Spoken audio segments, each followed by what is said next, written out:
So let's dissect Google Shopping first. So on I'm not very familiar with it, so it's very easy Sure. for me to ask the dumb questions.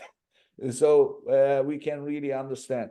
So on sponsored product ads, you have attribution. So what is the attribution on Google Shopping? With Google, you have a bit more control, so you can create the conversion action. So typically, you're connecting it to your site. Let's use Shopify in this case. Let's say your website is housed on Shopify.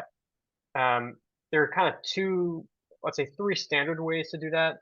One is you can just add in your snippet or your pixel onto your Shopify website. It's a little piece of JavaScript that you put onto your website. The other option is a direct integration with Shopify.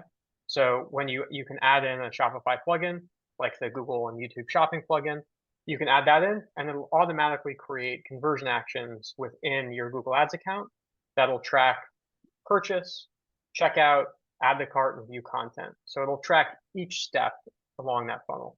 The third option is you can do manual, which is kind of like the first option I mentioned, but do it server side, which they call enhanced tracking. But typically, basically, in sum, each of those conversion actions is setting up directly to connect directly with your website. And you can actually adjust the conversion window, that attribution window. So within Google, you can actually say per click, I think it's anywhere from 90 days to 1 day. And you can adjust engagement from like 30 days to 1 day, and even view through from like 1 day to 2 weeks around. So you can actually play around with each of those levers to give yourself the most generous attribution window you want to.